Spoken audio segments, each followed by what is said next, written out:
Welcome back, Mr. Goodberry. The First Star Logistics studio is fully equipped and ready to record.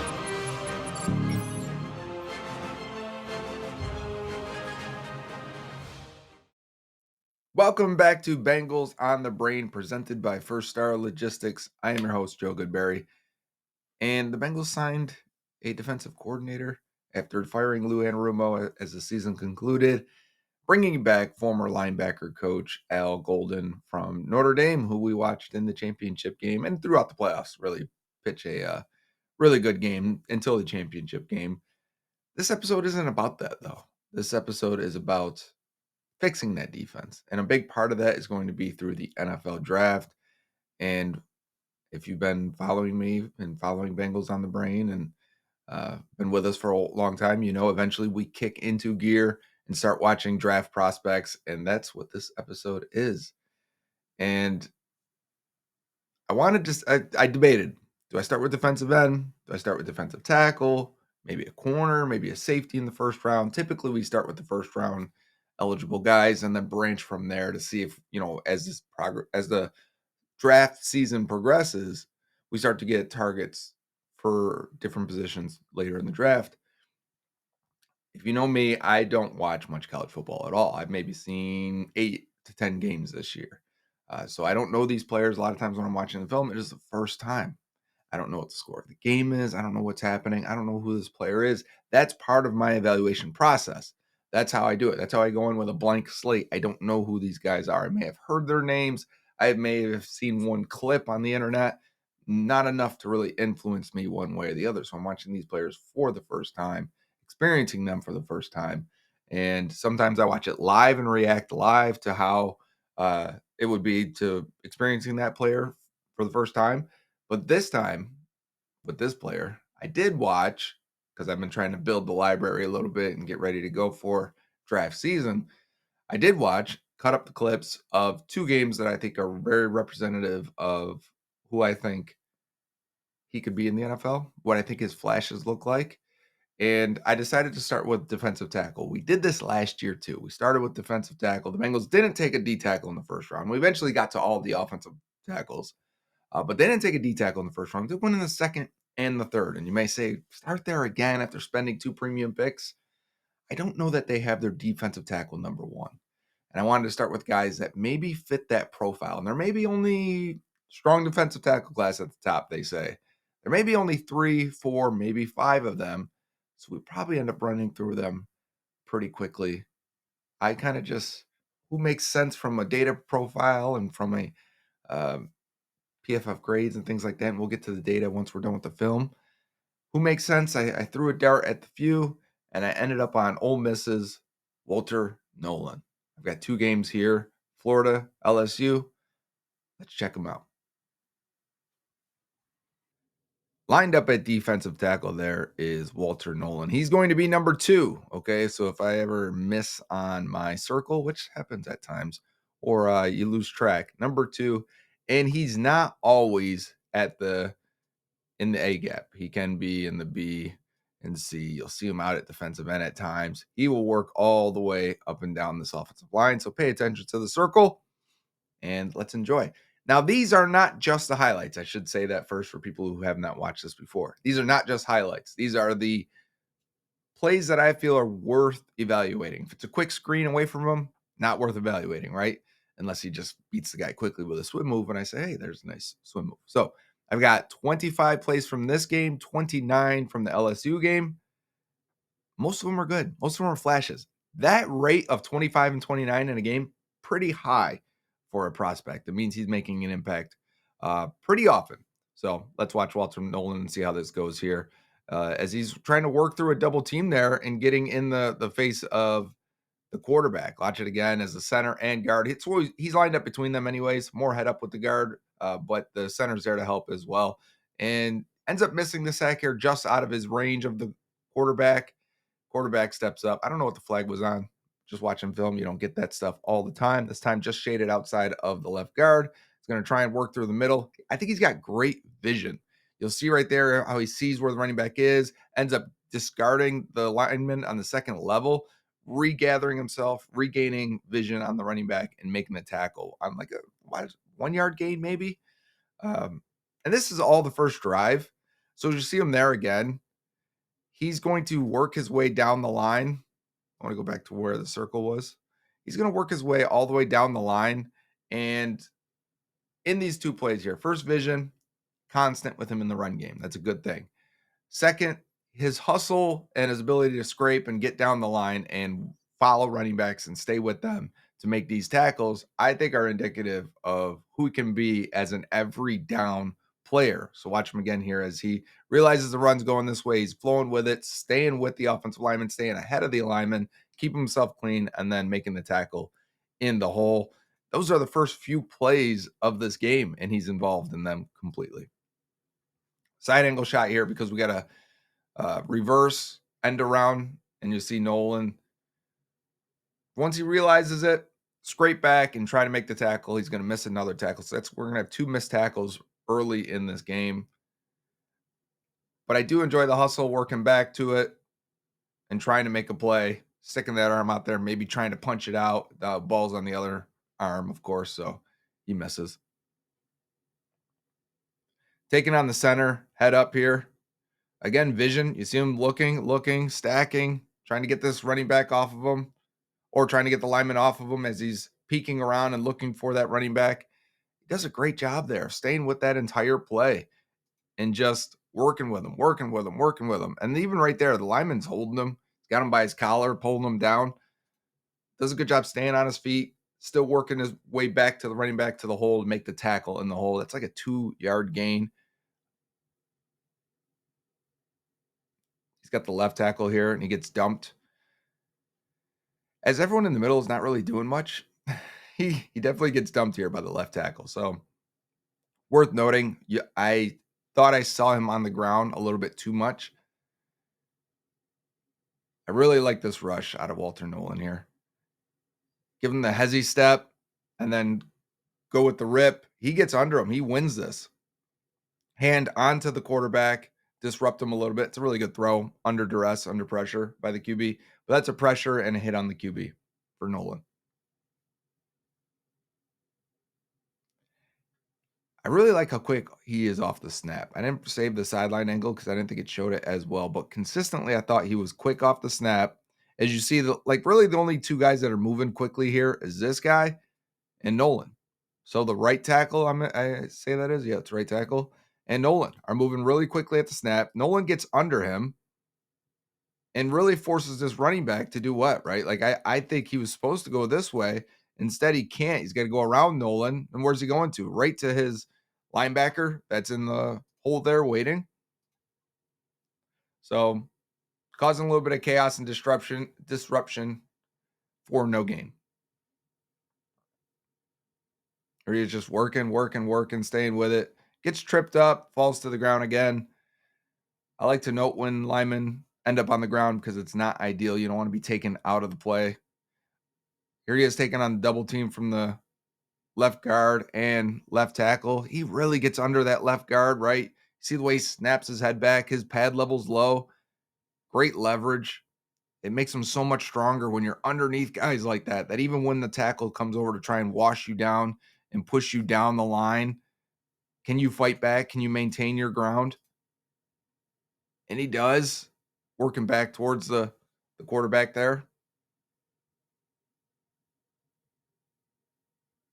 Again, working down the line, working against this left guard. And right here, right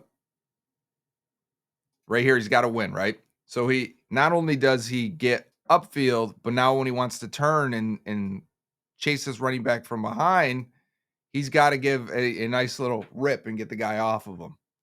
And he does. He gets clean. Now make a tackle outside of your frame. Because I know I started the game with 2 missed tackles, but we also have had a lot of nice tackles for a defensive tackle. They don't get many. And a lot of them struggle to tackle outside of their frame. I don't feel like Walter Nolen does, despite missing. I think he just gets to a lot.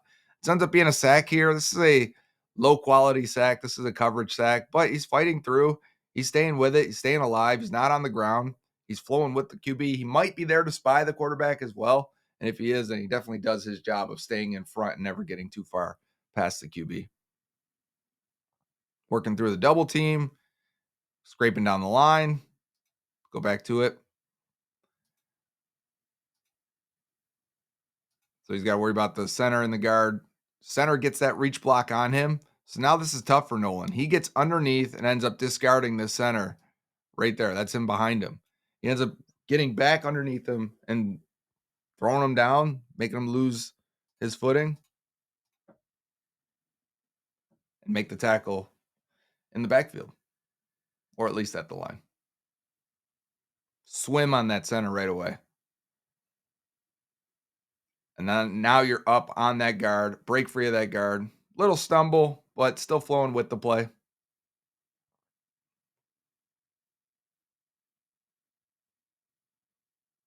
Again, fighting through this center. You want to block him with that center. You're going to have a tough time, as we can see here. And he's lined up over the guard, but as the guard pulls, the center jumps over and takes him. I need you to beat centers at the college level. And Nolen does here to split a sack. Showing a little bit of power, a little bit of athleticism. I'm not sure what type of athlete he is, but when you get a jump off the snap like this, I'm like, yeah, he's a good athlete with good lower body power, working underneath, playing with good pad level. Look at that skip. He's going with the cross chop, it looks like he wanted to. That shows athleticism. He's going to turn it into power. So the skip step and then get underneath this guard. If the center didn't get there and help out, this might be a win for that guard looks big, 70, for a much bigger guy.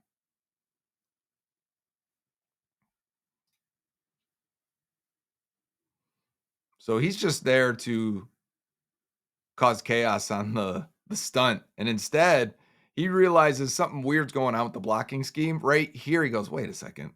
Let me look back for this ball. Where is it? There it is. And bats down the screen pass. That's really good awareness and intelligence and understanding when linemen aren't blocking you. Another coverage, maybe sack. I don't think he gets credit for this. But getting in to help hit the quarterback, we'll always take that. Again, vision, displaying his vision against the run, which I think we've seen plenty of times here.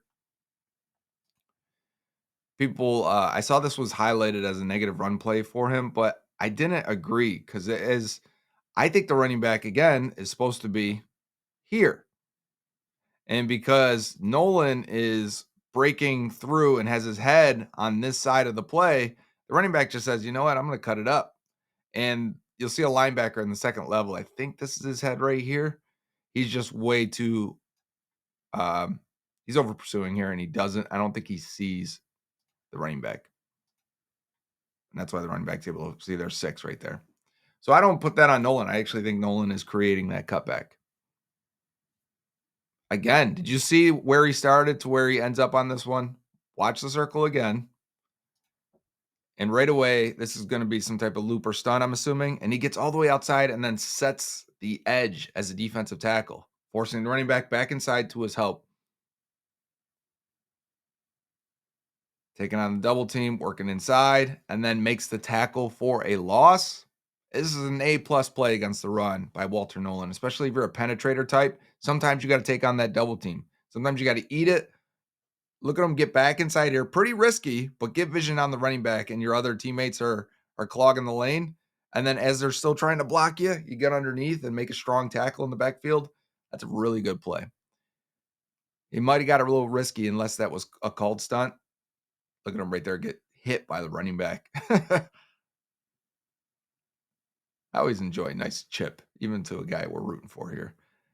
Getting underneath 58, getting your eyes on the running back as you're going to toy with him a little bit. Running back wants to go that way. Fine, I'm going to throw 58 off me and go back this way. Make the running back dance just enough for your teammates to get in there. Getting underneath the left tackle there, forcing the running back to bounce it out to the right, and then stick with it. Get involved, right? Stay with the play. I like that first game from Walter Nolen. Okay, moving on to the next game, the LSU game here. Walter Nolen listed at 6'3", 300. I believe we'll get a more accurate measurement on him soon. I read that he was at going to be going to the Senior Bowl. So we should get that. Even though he's just a third-year player, I think Texas A&M 2 years and then transferred to Ole Miss this past year. So he did not play with Dijon Anthony or Cedric Johnson. Getting bent a little bit here in the run game, getting washed inside by two different guys, and then we get a run up the middle. His run defense numbers, his tackling numbers, his run stop, just overall getting involved in the play are all really high in terms of production when we get to production profiles and things like that. Giving that left guard all the trouble he can handle there, flowing with the play, trying to make a diving tackle. Doesn't get the tackle, but definitely helps string him out and get him to the edge and get him to the boundary where his defenders, teammates can help him out there. Man, just throws that running back down after working all the way around the center here. He's going to go one way, come back inside. Running back goes to, I don't know if he's releasing or going to help pick up. And Nolen does a good job getting around the center and getting a hit on the quarterback. Excuse me. Getting washed inside again. Still ends up getting involved, I should say, in the tackle. He never stops. That's gonna be the thing you'll see a lot. The other couple other games I watched, that maybe there was only a couple clips to pull from, so I didn't end up cutting it all up. He will get beat on a play and still just stays with it and works through it and gets involved somehow. He's a very, very active player. Another example here. I mean, he's always flowing with it. Is a hit late, maybe a tad, but I want to see these guys continue to fight and push through and push and push and push. And here he is right here, fighting through, getting his hands in the face of the quarterback. It's a really nice throw. Honestly, 13. I think it's Nussmeyer. This is my college football intelligence showing here, how much I don't watch. He makes a ton of throws in this game that I'm like, okay, LSU found a quarterback for the third straight time. Would be pretty crazy. Again, here though, focusing on Nolen, he's starting all the way outside there, works all the way back towards the right guard. And I mean, the fact that he can move up and down, and I think this game he ends up lining up at every single defensive line spot, going against every single offensive lineman. And from the side angle, you can see how much he holds up here. I probably should have clipped it now that I think about it. But you're going to see him here going against Will Campbell, who's 66, who I think is a fantastic player. I think that's him. And 72 at left guard. And he's going to get driven back a little bit here. You can tell how much further back he is. He's about 2 yards driven back. But he ends up holding his ground, especially after his vision right there. He sees the running back, right? And then at that point, he's going to hold himself up and get involved in the play and help stop the run from going for anything more than 2, which we will take all day long. Getting thrown inside, gets vision on the running back, ends up working his way back into the play and help make a run. The Ole Miss defense looked really good. Tell me if it wasn't. Like if this was just a couple of these games here. He tries to go with power here from the outside. I mean, he's lined up pretty much over top of the right tackle, and he's going to go against the right guard. He's got some space here, so he's going to try and go with the power. And I think if the nose tackle didn't win and then push the center into his range, like that's a good throw again across your body. Nolen probably gets in there. So now he's going to try and split the guard and center, and he does. I mean, like, look at this for Nolen as a pass rusher. I don't think his moves are the cleanest. I think he's got a bunch, though. He's got good counter moves. He keeps fighting through. He shows good power. He shows good sportsmanship, helping the quarterback get up.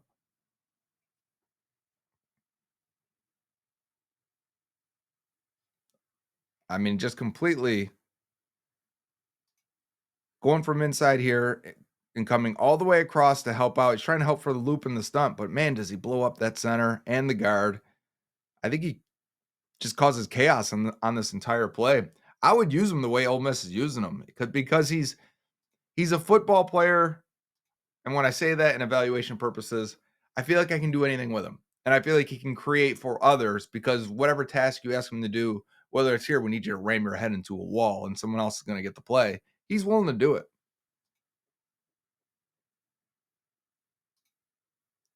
We haven't gotten to that part of the evaluation where let's see a guy win as a pass rusher. And as he gets to the outside here, eventually you're going to have to win and flatten, right? And you're going to have to see one move here. Can we move with this, make a move with this arm so we can get around the corner and flatten to the quarterback? And I think we almost get there with Nolen. Quarterback's out of there already and just throwing it away. Here he is all the way out at defensive end going against Campbell. Campbell tries to jump set him. And we get a couple of nice moves and then a hit on the quarterback for Walter Nolen. So as 66 jump sets, see how fast he got out there on him? All right, so we're power, we lift him up. We're going to work inside up. It's not there. The rest of the linemen are there. Can I spin back around and maintain control and force this quarterback to make a quick decision while getting a hit on him? That's a good play. That's a good pass rush versus a guy who's going to be a top 12 or so pick. Because if Campbell is there at 17, I am all over him based on what we saw last year watching Brian Thomas Jr. We kept stopping to watch Will Campbell as well, but just even in this game as well, I'm like, yeah, dude is good. He's probably going top 12. But if he gets close, let's trade up and go get our left guard. See, just a simple play. This ball comes out quick. I said I won't show a lot of quick throws where you don't get a chance to really evaluate a defensive lineman. But when you win this quickly, slip underneath that center, slip by him like that. I'm into it. Watch his get off here. Like that is pretty quick. That's pretty strong. And then he bowls over the offensive lineman 79 and almost makes his play in the backfield. Here's the reverse angle. I mean, just bowls over that guy. He's very close. He's stringing this running back out just at least a little bit, and the rest of the defense is there. I like to see that. Here he is again, coming all the way across, helping lead to maybe an interception. No, that must not have been caught. But watch him again. You're looping him across into the middle, split the center and guard, and bowl over that center again. He's really working this number 79 at center there. Here, he's going to loop back around again, try and get in between this gap, tackle guard, pinball off both of them. He's all the way out at defensive end on the other side this time. Got to work through, get in the quarterback's face. You're dealing with 3 different offensive linemen on a particular play. Force an errant throw if you can. Again, working with 2 linemen. He's getting in the quarterback's face. This angle doesn't show it great. We're kind of low at the stadium on these angles. I remember that when we were watching the Joe Burrow film from years ago, watching LSU. But get off the guard, get into the chest of the center, walk him back. He is about a half a yard away from this quarterback from the sideline angle, you can tell. And he's just forcing this throw as his hands in the quarterback's face. And it's intercepted. So winning with power, winning with a high motor, taking on double team here. And the key part of taking on any double team is, can I disrupt these 2 helmets enough? The guys that are doubling me, can I disrupt them enough to allow my linebacker to flow with the running back no matter where he's going and shadow him and make a play, make a tackle? And I think Nolen does a good enough job here. Let's see if we can bring it back and watch him against this double team. Get low, tie them up both, get your hands on both of them. You see 11 as a linebacker. Can he stay free? He does. And it's still a 4-yard or so pickup, but he's not the biggest guy here. And here he is going with power against that tackle, throwing that tackle off of him. The tackle's actually grabbing him by the helmet. Now work your way through that guard. Can you still play and find yourself in that play? There's a flag there. You see both Ole Miss Rebels reacting. There was a flag on it. Get underneath that tackle. Watch how much he pushes that right tackle. I mean, right tackles are they're bigger, they're more athletic typically. And if you can get under these guys and walk them back, it's going to be a nice anchor by the right tackle. But I still like the power by Walter Nolen here as he gets back outside. Right there, his contact is made. Let's see how far he throws this or pushes back this right tackle. Right tackle does a good job re-anchoring, but now can we disengage because we have the advantage, right? His head's over his feet completely. He's leaning forward this way. Can we disengage and get to the quarterback? And Nolen can. Right there, flushes the QB out. No one else is there. He can't control that. But he does his job for sure.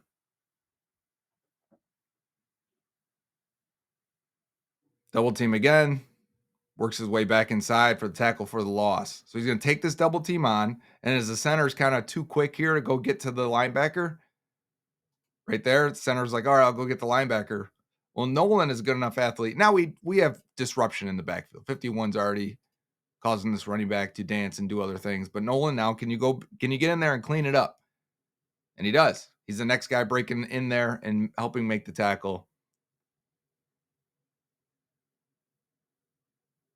Push that guard into this quarterback's lap again. He does. Getting underneath, using power. He looks like a good athlete, maybe not an elite athlete, but a good athlete with good power for his size. I'm interested in the way he tests because to me, he doesn't look like Elijah Cansey, right? Not that type of athlete. He ends up on the ground here. Look at this crazy throw. Look at that crazy throw. What's his name? 13. Nuss something. Just call him Nuss. What is you see the reaction by the rebel over there? But you don't just put your hand in your head in your hands at that point. All the way at defensive end going against Will Campbell here. Gets stoned pretty good. Let me get Will Campbell, 66. As we're going to try and beat him inside. Nope, nothing. I'll take the next guy too. That guy looks like a stud.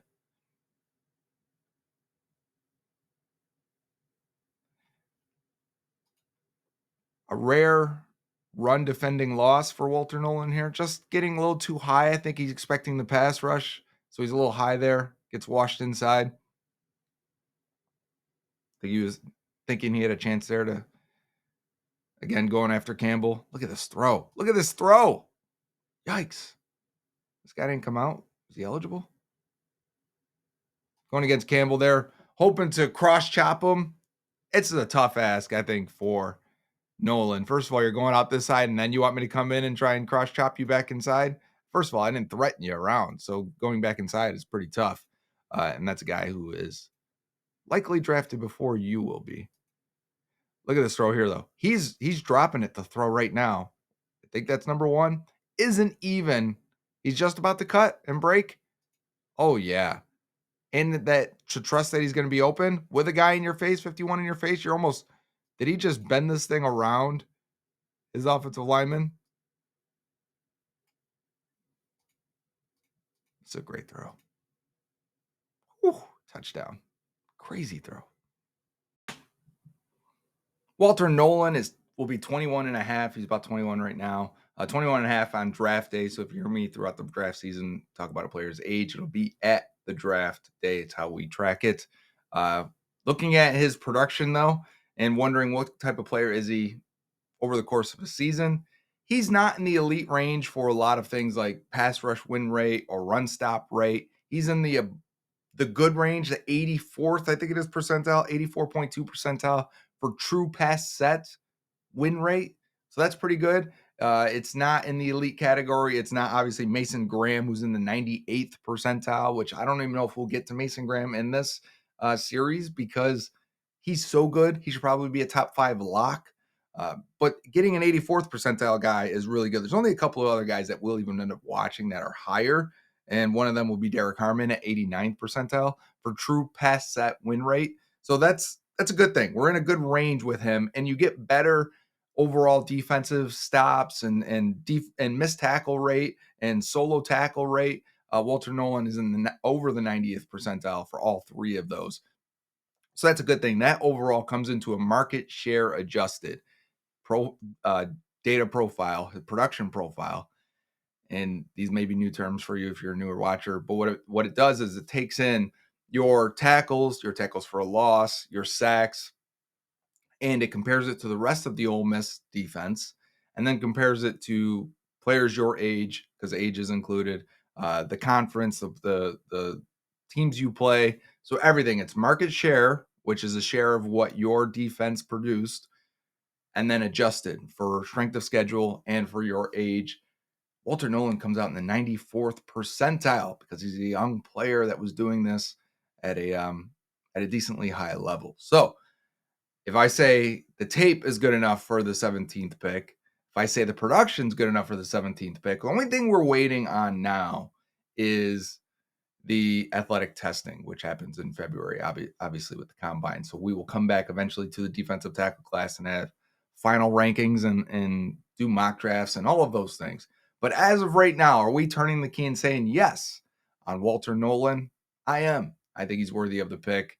And I'm excited that that's our first episode of Bengals on the Brain, presented by First Star Logistics, our draft review, preview, draft film review. There's no official name for this. Thanks for going along with me. We'll have more as we keep going. This is the exciting part for me. This is the fun for me. And until next time, Ude. Dave Lapham here, and every day I am grateful for my experience to have played professional football. As a player, I realized self-motivation, leadership, and appreciating your teammates are key. At First Star Logistics, you can use those same attributes to create the life you want for you and your family. Build your future by working hard like I did. You'll see results both on and off the field. Call First Star Logistics today and be part of our winning team. Opportunity knocking.